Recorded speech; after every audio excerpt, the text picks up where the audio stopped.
Olá, aqui é Gustavo Aguiar Marinho e essa é a nossa segunda aula do chamado Clube Heidegger. Um clube que eu decidi fundar para conhecer pessoas interessadas pela filosofia, ou melhor dizendo, pelo pensamento do filósofo alemão Martin Heidegger, que talvez seja um dos mais importantes filósofos do século XX. Todas as outras filosofias e ontologias que se pretendem existenciais de alguma maneira não passam de uma nota de rodapé ao pensamento heideggeriano, ou melhor dizendo, sua principal obra, Ser e Tempo, que nós não vamos estudar nesta aula, porque vamos ter uma aula específica para tratar deste livro, que é dividido em duas partes, né? Nessa aula eu queria aprofundar alguns conceitos que eu tratei na aula anterior. Eu introduzi, né, esses conceitos na aula anterior e nessa aula eu queria aprofundá-los para que nós pudéssemos entrar em Ser e Tempo já com uma compreensão madura desses conceitos que são tão caros à hermenêutica fenomenológica heideggeriana. Na verdade, eu queria, a princípio, meditar com vocês num dos versos de um poema de Wordsworth, que talvez seja o verso mais conhecido da poesia moderna do Ocidente. O verso é assim: I wandered lonely as a cloud. Vagava solitário como uma nuvem. O que o Wordsworth, o que o poeta quer dizer com esse vagava solitário como uma nuvem? Ou melhor dizendo, essa imagem poética, será que ela é adequada para a solidão? Uma nuvem vaga solitária? Eu quis deixar essa provocação, esse questionamento, para que vocês pudessem me responder. Porque essa questão da solidão, né, e das nuvens, de certa forma, são o tema da aula de hoje. Por que esses são o tema da aula de hoje? Porque o Heidegger ele criou, na verdade, uma filosofia da subjetividade. Só que essa subjetividade que ele concebe é uma subjetividade autêntica. Autêntica. O ser que nós mesmos somos e que deve poder ser questionado na medida em que nós existimos, esse ser é um sujeito. É um subjectum. Um sujeito na medida em que ele subjaz. Ele jaz embaixo daquilo que nós somos, enquanto entes, né? Mas esse embaixo não é uma posição oposta ao em cima, como vocês poderiam pensar. Esse embaixo, o Heidegger vai utilizar num sentido muito mais profundo do que a gente pensa à primeira vista. Porque, como Descartes, por exemplo, Descartes foi o principal filósofo que trata da questão da subjetividade. Ele vai dividir o ser humano em duas espécies de estruturas, que é o res cogitans e o res extensa. É como se o corpo e a alma existissem de forma independente, para falar de forma mais específica. Então Descartes, na filosofia do sujeito de Descartes, filosofia cartesiana do sujeito, Heidegger vai superar essa filosofia e vai dizer o seguinte: não, o sujeito não é aquilo que se contrapõe, não é um contraste entre alma e corpo, aquilo que existe no espaço e aquilo que não pode ser concebido pelos sentidos. Porque Descartes ele lança mão de um sujeito individual, de um sujeito individualizado, mas essa individualidade de Descartes é uma individualidade imprópria, porque Descartes concebe, ele está preso à velha dualidade epistemológica sujeito e objeto, de acordo com a qual um sujeito, né, ele sempre compreende objetos que estão fora dele, fora no sentido de estar fora mesmo, daquilo que não pertence a ele. O próprio Husserl, que foi mentor do Heidegger na Universidade de Friburgo, na Alemanha, através da sua fenomenologia, Husserl, lembrando aqui, ele foi o pai da fenomenologia, concebe um sujeito separado de um objeto. Ele usa um exemplo muito interessante que é o da mesa. Você imagina um sujeito que observa uma mesa no espaço. Ele vê só uma parte da mesa. Naturalmente, ele não pode ver a mesa como um todo, porque ele é limitado em sua perspectiva. Ele vai ver uma mesa parcialmente. E na medida em que ele vai rodeando aquela mesa, ele vê as outras partes. Só que ele só pode enxergar, de momento a momento, uma parte da mesa. Conseguem perceber como o próprio Husserl, que transmitiu a fenomenologia para o Heidegger, ele está preso numa concepção epistemológica sujeito-objeto. A epistemologia do Husserl, a teoria do conhecimento que embasa o pensamento fenomenológico husserliano, está preso a essa dualidade, a essa separação, a essa divisão de um sujeito e objeto. Um sujeito que concebe o objeto de uma forma isolada. Isso é a questão do solipsismo.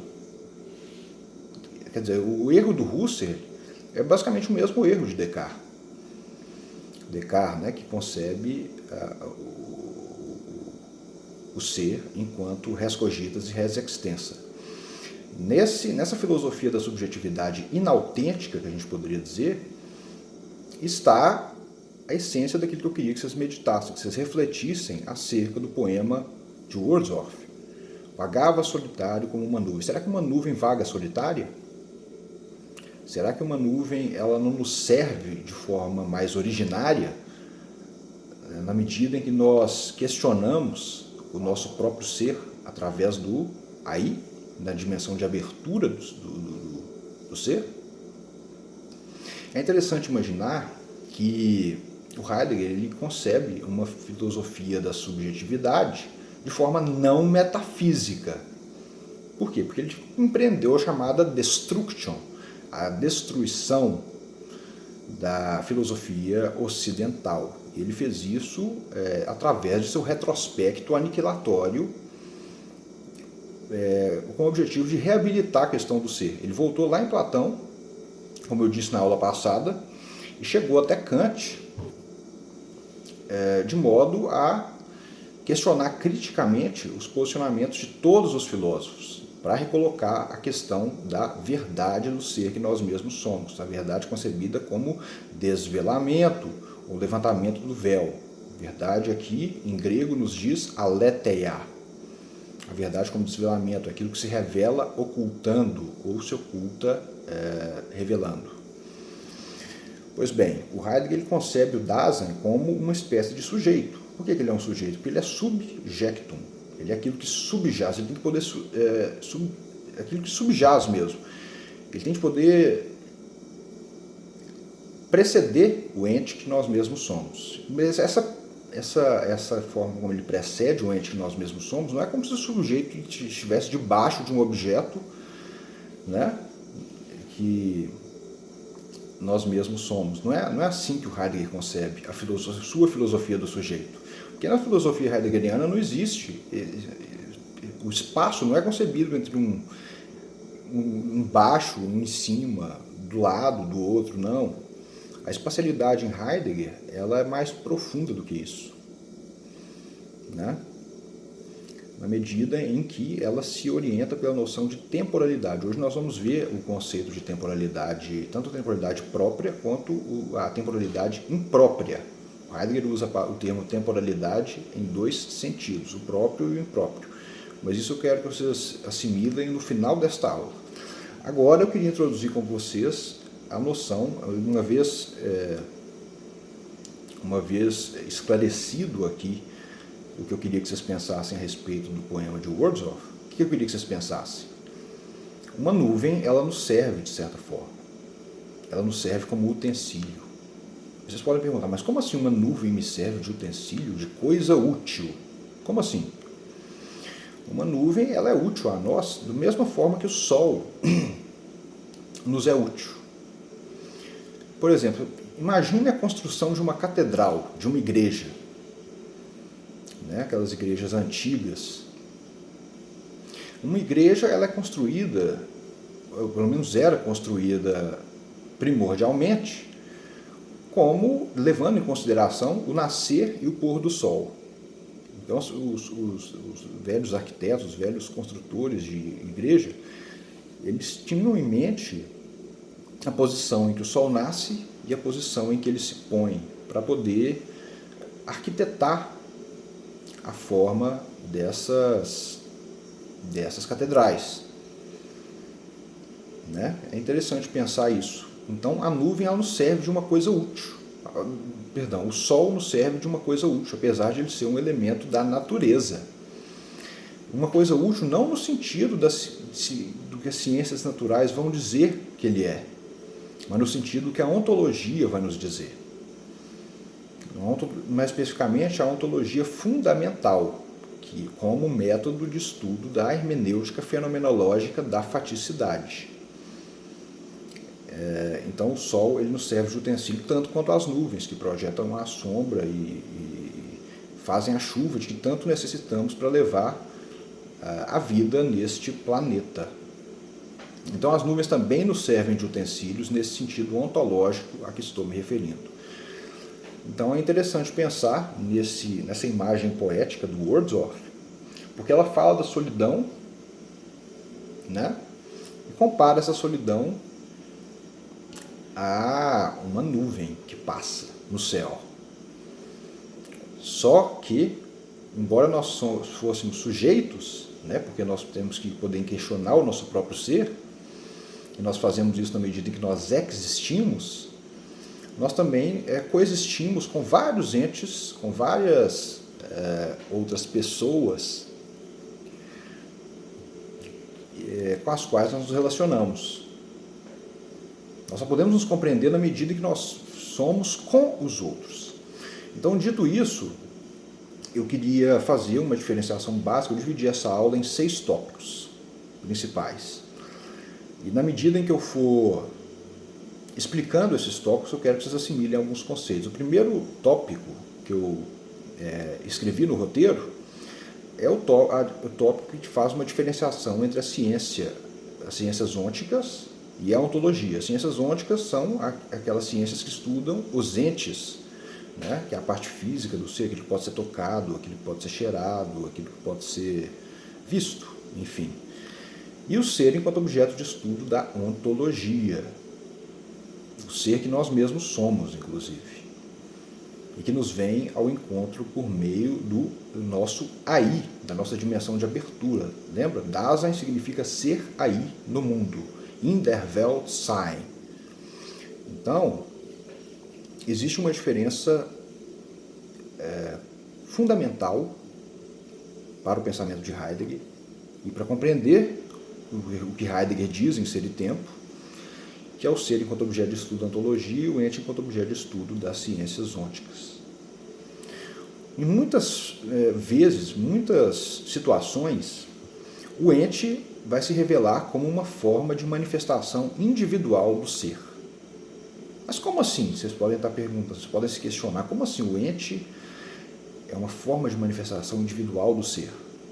Aí eu trouxe como exemplo a questão da angústia. Mas antes de falar desse exemplo, eu queria estabelecer uma outra diferenciação, que é a da dualidade epistemológica sujeito e objeto. Para a ontologia fundamental heideggeriana, não existem sujeitos e objetos isolados de seu objeto. Não existe sujeito e objeto, não são coisas distintas. Heidegger ele supera essa dualidade epistemológica de sujeito e objeto, de modo que ele opõe ao eu transcendental husserliano, né, do modo como é concebido pela fenomenologia, ele contrapõe esse sujeito ao Dasein, ao próprio Dasein, ao ser que nós mesmos somos na medida em que nós existimos. Certo? Então, a ontologia fundamental, vocês têm que entender que ela não faz essa diferenciação de sujeito e objeto, porque o Dasein é aquilo que existe entre esses dois momentos. Aqui tem o sujeito, aqui tem o objeto, e entre sujeito e objeto existe uma dimensão de abertura que é expressa no nosso aí. O aí seria exatamente a clareira. O ser, para o Heidegger, não é como se fosse um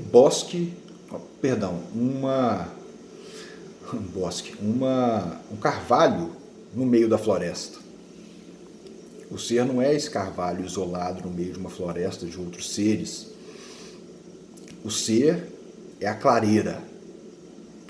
Essa é a palavra-chave para entender a dimensão de abertura do ser que nós mesmos somos, na medida em que estamos lançados, jogados ou arremessados aí no mundo. Pois bem, então para o Heidegger não existe essa história de sujeito e objeto. Para início de conversa. Ao contrário, para a metafísica ocidental, que é a nossa tradição filosófica, ela sempre tratou o sujeito e objeto de forma isolada, né? De modo que ela reificou, ou coisificou, para usar um neologismo, o ser. Ela tratou o ser como se estivesse investigando o ente, o que está errado. Heidegger vai apontar esse erro. Pois bem, então essa relação sujeito-objeto só existe nas ciências ônticas. Só existe naquelas ciências que a gente conhece e podemos listar como sendo a teologia, a psicologia, a biologia, a antropologia, entre outras. Pois bem, e por que eu disse que a angústia, eu ia usar a angústia como exemplo de manifestação particular de uma ciência ôntica em relação à ontologia? Porque existem duas formas de a gente compreender a angústia. A forma própria, originária e direta, que é a sua verdadeira forma, e a forma imprópria, né, ou derivada, ou inautêntica, por assim dizer. A angústia como forma inautêntica ou imprópria, ela pode ser concebida como um estado mental de perturbação emocional, como uma simples tristeza. Né? Se vocês forem olhar lá no dicionário todos os sinônimos de angústia, vocês podem selecionar a tristeza como um deles, por exemplo. O problema de conceber a angústia como tristeza é que esse é um modo muito restrito de conceber o fenômeno da angústia. Porque a angústia é exatamente para o Heidegger, a angústia é precisamente aquilo que nos abre de forma direta e originária o mundo como mundo, para que só então, a partir dela, nós possamos questionar o ser que nós mesmos somos na medida em que nós existimos. Então a angústia como manifestação individual de tristeza, ela deve poder ser compreendida de forma mais originária. Como é que a angústia é compreendida de forma mais originária? Como uma tonalidade afetiva. Uma tonalidade afetiva no sentido daquilo que nos afeta diretamente. Não é afetivo no sentido de emocional, ou sentimental, não. Afetivo no sentido daquilo que nos afeta diretamente, aquilo que abre para nós, de forma direta e originária, o mundo como mundo, para que Dasein possa então se questionar e se compreender de forma interpretativa. O que nos remete à analítica ontológico-existencial, que é o próximo tópico que eu quero tratar com vocês. O Heidegger vai conceber a analítica ontológico-existencial como um subprojeto da ontologia fundamental enquanto método de estudo da hermenêutica fenomenológica da faticidade. Eu já falo português aqui, eu estou falando grego, né? Parece que eu estou me comunicando através de uma linguagem estranha, hermética, desconhecida, mas não é nada disso. O que eu estou falando é mais simples do que vocês imaginam. A analítica ontológico-existencial, enquanto subprojeto da ontologia fundamental, ela tem como propósito clarificar as estruturas do ser que nós mesmos somos, de Dasein. Dasein tem duas estruturas básicas, quais sejam a compreensão e a interpretação. Por quê a compreensão e a interpretação? Dasein compreende interpretando. Vocês concordam? Toda interpretação, ela se volta necessariamente para uma compreensão originária, que nós já temos do mundo e da causalidade das coisas que nos vêm ao encontro dentro do mundo. E como que isso ocorre? De que maneira que a interpretação ela se volta para a pré-estrutura da compreensibilidade? No sentido de que a compreensão também ela tem duas pré-estruturas, duas estruturas prévias. Três estruturas prévias, que são a visão prévia, a posição prévia e a concepção prévia. Então, para que eu possa interpretar um enunciado, um comando, ou uma norma jurídica, ou o que quer que seja, eu preciso que a minha interpretação ela se volte necessariamente para a pré-estrutura da compreensibilidade. O pré-requisito para que eu possa interpretar uma norma jurídica, um enunciado normativo ou um comando é o fato de eu poder me orientar no mundo por uma visão prévia, uma concepção prévia e uma posição prévia de mundo. Essas são as três estruturas da pré-compreensão, que vão culminar na nossa compreensão interpretativa. Que toda compreensão interpretativa é necessariamente uma compreensão hermenêutica, justamente porque a hermenêutica, no sentido grego do termo, significa a arte da interpretação, a ciência da interpretação, né? Originariamente é aquilo que nos torna meio que um arauto entre os homens e os deuses, né? Os gregos tinham toda aquela história de poder decifrar as mensagens dos deuses para que elas cheguem até os homens. Talvez Prometeu seja o principal personagem grego que fez isso. A forma mais radical, ele rouba o fogo dos céus para dar aos homens. E é severamente punido por isso, né? Vocês lembram aí da história de Prometeu? Pois bem, então vocês entenderam que a analítica ontológico existencial, como um subprojeto da ontologia fundamental, tem como objetivo clarificar as estruturas do ser que nós mesmos somos na medida em que estamos lançados aí no mundo. Essas duas estruturas são a compreensão e a interpretação.